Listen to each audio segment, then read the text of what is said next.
année à toi Taureau, si tu regardes cette vidéo au mois de janvier. Taureau, alors tu vois, tu es entouré en vert sur la carte astrologique. Et pour toi Taureau, comme pour tous les autres, les choses bougent à partir du 4 janvier. On a Vénus qui va rejoindre Neptune et Mars, où ça?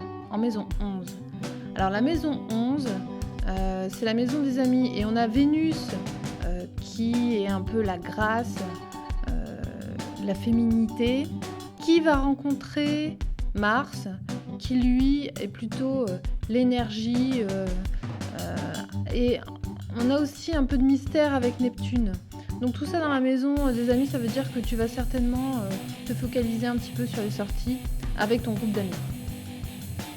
Ensuite, jusqu'au 8, on a Mercure qui recule sur la carte astrologique, c'est-à-dire que visuellement dans le ciel on a l'impression que Mercure recule alors qu'en fait Mercure continue sa course, c'est juste la Terre qui dépasse cette planète, et donc c'est ce qu'on appelle, alors là Mercure va en maison 8, c'est ce qui s'appelle une rétrogradation.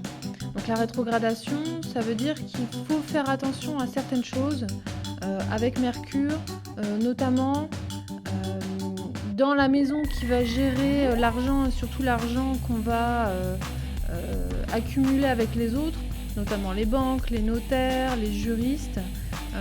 Donc Mercure va mettre un accent là-dessus, ce qui veut dire qu'il va falloir faire attention. Alors là, j'ai mis par exemple une promesse de vente. Si jamais vous devez signer des contrats, je ne vous dis pas attention de ne pas signer des contrats, je vous dis juste faites attention, lisez bien les petites lignes, parce que pendant la rétrogradation de Mercure, on a tendance à faire des erreurs, à bafouiller, à oublier une information qui est très importante, ce qui est risque d'erreur et qui risque de nous obliger à recommencer un travail. Donc jusqu'au 8, prudence. Le 12, on a une pleine lune, ici en maison 3. Donc la pleine lune, c'est une énergie, l'énergie maximale que peut avoir la lune pendant le mois. Donc en maison 3, ça veut dire que tu vas certainement beaucoup communiquer le taureau, peut-être appeler tes amis pour savoir ce qui s'est passé pendant les fêtes, les dernières fêtes.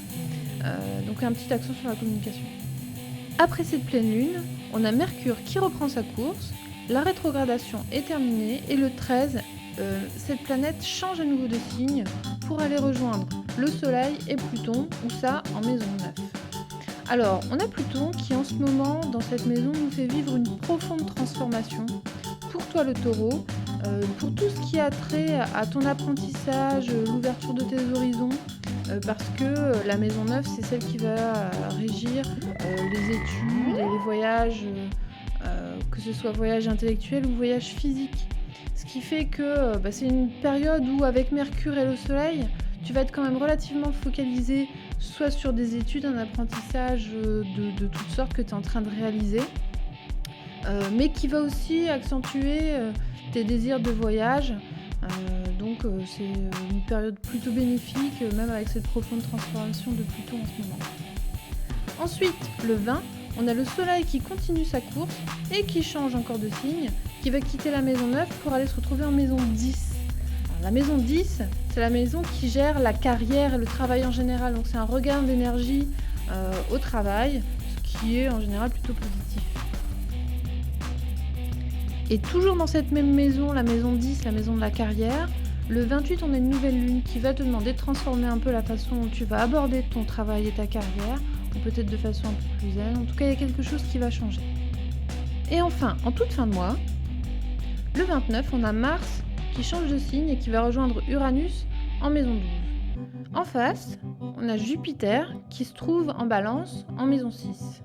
Donc la maison 12, c'est la maison de la réflexion, la retraite, pourquoi pas un peu d'isolement, mais en tout cas une maison qui te pousse à te remettre un peu en question. Donc on a Mars qui est dans cette maison avec Uranus qui t'oblige à mettre de l'énergie dans cette réflexion.